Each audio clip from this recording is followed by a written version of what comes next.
What was the word for what? ¿Qué? Que. And do you remember how it was to pass? ¿Se pasar? Pasar. And this can also mean like to happen, to pass in the sense of to occur. How do you say he passes?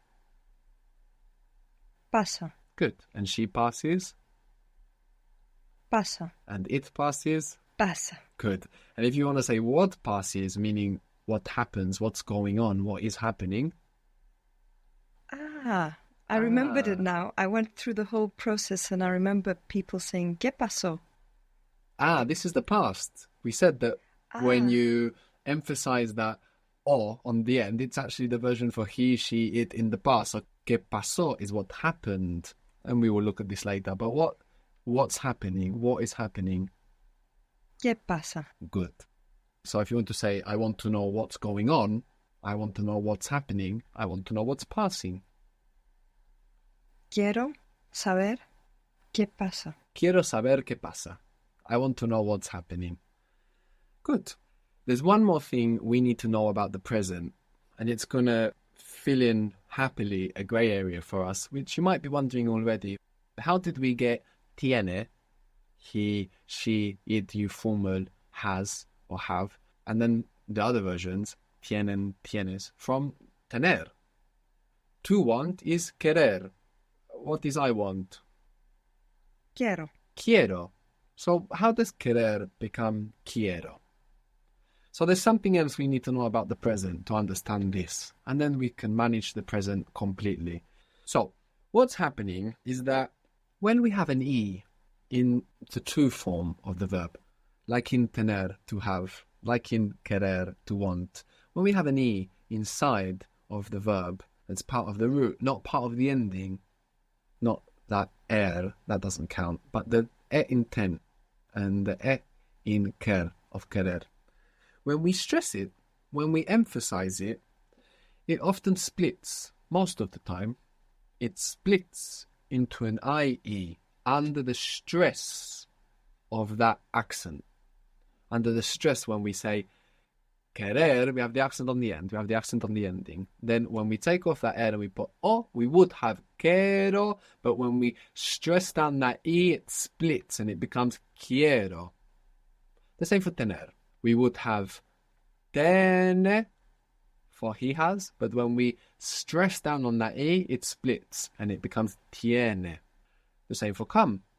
We have venir, but when we say he comes, she comes, it comes, you formal come, it would be bene, but it becomes viene. Now it's not happening with tengo, vengo, because we can say the N and the G kind of holds it up. So this is probably why it got saved. But otherwise it splits. Now, this might seem kind of an abstract thing to get your head around, but what is very helpful is that we have this between words in English and Spanish. We can identify this between words in English and Spanish. For example, we have a word that we use for time in English, but only in music. Do you know what is this word? A word we use for time, but only in music. When you speak about the time, the rhythm of music, you talk about its... Beat. Not beat, but tempo. Now, time in Spanish is tiempo. You see the difference between tempo and tiempo, other than the Spanish pronunciation, is that the E has split into IE. So you can even see it between words in English and Spanish. Concert in Spanish is trying to do the same thing. Concierto. Concierto. Good, you stuck an O to make it sound more Spanish and you split that E. Concierto. November is noviembre. So this will help us remember. So this happens most of the time. We already saw places it doesn't happen. We saw very briefly the verb llegar, which was to arrive, and we said llego, I arrive. We saw esperar, which was to wait or to hope, espero. It's not happening, but most of the time it's going to happen. We saw it happening with tener, which became tiene, he, she, it, you formal, tienen, they, or you plural, tienes, you informal. We saw it happening with venir, to come, viene, vienes, vienen. Another verb that we see this with is pensar. What do you think pensar means? Thoughtful. But it's a verb. There's no verb to thoughtful, is there? Ah. Well, to think. Yes, that's it, to think. It's very useful for us to group words into families. So verb is a family. So when you decide what type of word it is, then you narrow down the possible behaviors of that word and you manage to manage it much easier. And making that very clearly, that connection, is really, really helpful for you to think, pensar. So if you say, I think, how is it going to be? Pienso. Good. It would be penso, but you stress down on that E and it splits into I and you get pienso, pienso. How is he thinks or she thinks or it thinks, or you formal.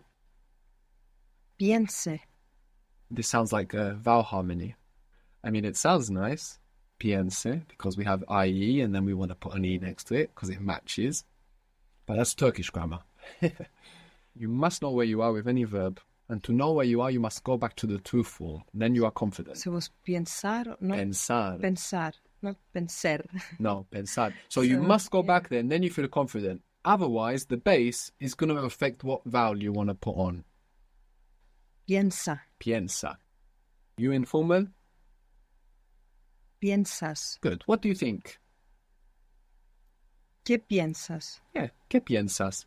This is a useful verb as well, actually, because if you say, I think to eat, it means I plan on eating. You can say, I think to eat. That's simple. I think to eat. How would it sound? Pienso comer. Pienso comer. I think to eat later is I plan on eating later. So how would you say I plan on eating later? Pienso comer tarde. That means I plan on eating late, which is fine, but later is more late, and more is related to massive. Más tarde. Good. Pienso comer más tarde. I plan on eating later. So you can use it like that as well. We saw venir also splits with the exception of vengo. He comes, she comes, you formal. How would that be? Viene. Viene. They? Vienen. Vienen. You informal. Vienes. Good. Do you remember how was when? ¿Cuánto? Cuando. When are you coming? ¿Cuánto vienes? Cuando vienes.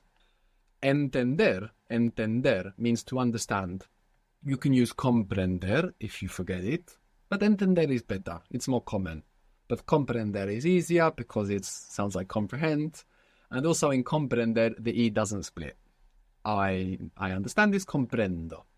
But with entender, it does split. So you can use comprender, but most common in Spanish is entender for understand. And here the E does split. So how would you say I understand? Entiendo. Entiendo. Entiendo. How would you say he understands? Entiende. Entiende. Good. They? Entienden. Entienden. Perder. Perder means to lose. It's kind of related to perish. There is a connection there. Or perishable food, food that is that rots. Or real food. Perder, to lose. I lose. Pierdo. Pierdo. Good. The process is perder, perdo. Maybe it splits. Pierdo. Good. I lose it. Lo pierdo. Lo pierdo. Good. I lose them. Los pierdo. Los pierdo. Good.